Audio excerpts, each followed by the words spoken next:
ကျွန်တော်တို့ OKR ဆိုတာဘာလဲဆိုတာနဲ့ကျွန်တော်စလိုက်နော် OKR ဆိုတာဘာလဲဆိုတော့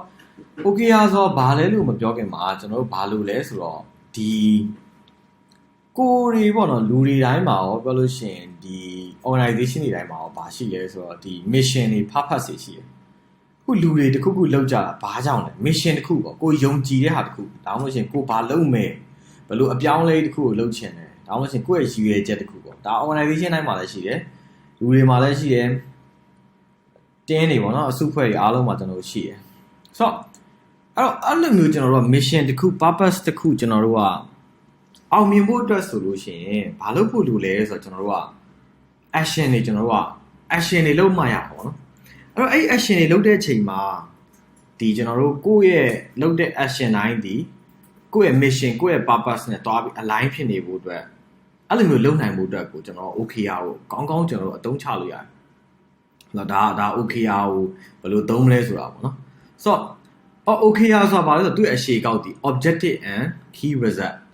objective တွေရှိမယ် key results တွေရှိမယ်။ပြောမယ်ဆိုတော့ကိုယ့်ရဲ့လိုချင်တဲ့ goal တွေရှိတယ် objective တွေရှိတယ်ပြီးရင်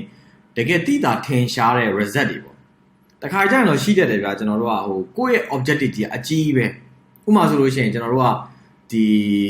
ီစင်းရဲမွေးတိမ်မှုကိုပပျောက်သွားအောင်လုပ်မယ် objective ကြီးကမကောင်းလားကောင်းတယ်ဒါပေမဲ့ okay ငါတို့စင်းရဲမွေးတိမ်မှုကိုပပျောက်အောင်လုပ်မယ်ဆိုပြီးတော့ကျွန်တော်တို့လုပ်ချင်ရင်ကျွန်တော်ရှောက်လုပ်နေလို့မရအဲ့ဒီအချိန်မှာကျွန်တော်ကဘာလုပ်မှာလဲဆိုတော့ကိုယ့်ရဲ့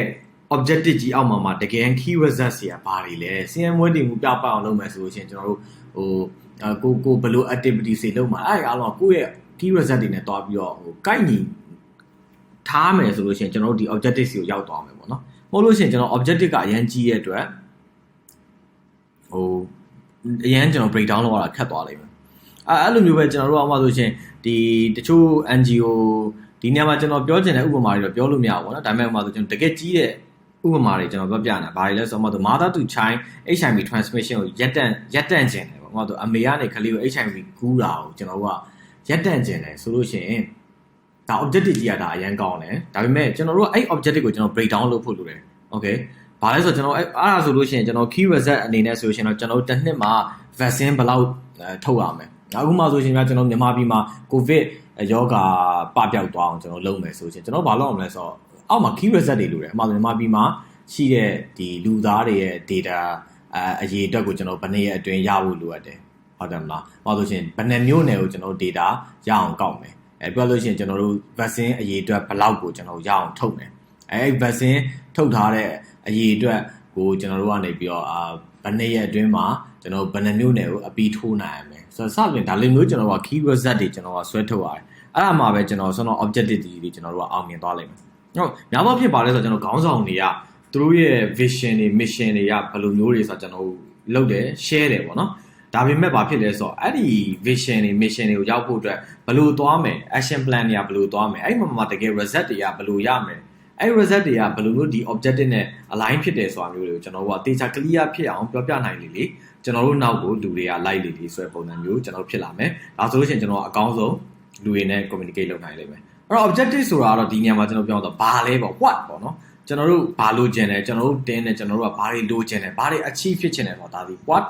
key result ဆိုတာကြတော့ကျွန်တော်တို့ကဘယ်လိုမျိုးကျွန်တော်တို့ကအဲ့ဒီ what ကိုကျွန်တော်ရအောင်သွားမှာလဲဆိုတဲ့ road map ကိုပြပြီးကျွန်တော် key result ဖြစ်တယ်အဲ့တော့ကြည့်မယ်ဆိုရင် methodology ကဒီလိုဖြစ်မှာပေါ့နော်ကျွန်တော်တို့ objective ကတစ်ခုရှိတယ်အဲ့ objective ကိုရောက်ဖို့ဆိုရင် key result တွေဒီ key result ကလည်း result ထွက်မှာရမယ်နောက်ထပ် key result ကလည်း result ထွက်မှာရမယ်တတိယ key result ကလည်း result ထွက်မှာရမယ်အဲ့ဒီနေရာမှာတတိထားမှာတော့ဘာလဲဆိုတော့ဒီ objective ကိုကျွန်တော်တို့ကသတ်မှတ်တဲ့အချိန်မှာဆိုလို့ရှိရင်ကျွန်တော်တို့ဒီ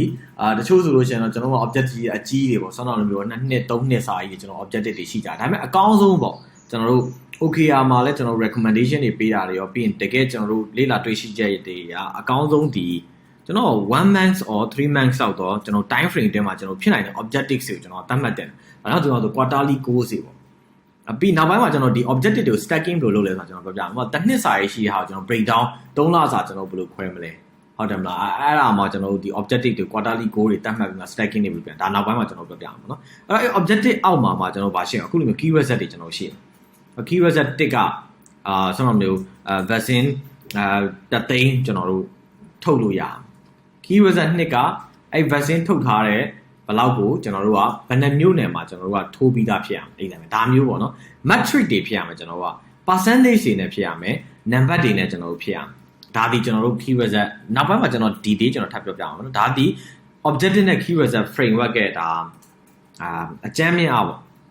အဲ့တော့ဒီနေရာမှာကျွန်တော်ပြောလို့ရတော့ objective တို့ key result ဒီ OKR ပေါ့နော်KPI အနေနဲ့တူလားဆို KPI နဲ့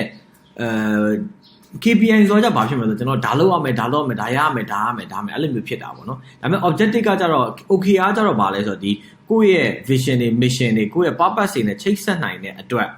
ဟုတ်တယ်မဒီကိုလုပ်နေတဲ့ text တခုကဘယ် objective တက်သွားနေအောင် very clearly ကျွန်တော်တို့ပြထားနိုင်တဲ့အတွက်ဒီ objective OKR ဒီတကယ်ပြောလို့ကျွန်တော်ဒီ KPI with soul လို့ကျွန်တော်တို့ခေါ်လို့ရတယ်Okay ဆိုတော့နောက်ထပ်ဗီဒီယိုတစ်ခုမှာကျွန်တော်ဘယ်လိုမျိုး objective ကိုကျွန်တော်တတ်မှတ်မလဲဘယ်လိုမျိုးကျွန်တော်တို့ key result တွေတတ်မှတ်မလဲဆိုတော့ကျွန်တော် brainstorming လုပ်သွားမှာဖြစ်တယ်ဆိုတော့နောက်ထပ်ဗီဒီယိုတစ်ခုမှာထပ်ပြီးတော့ကျွန်တော်တို့တွေ့ကြမယ်Okay stay strong ပါ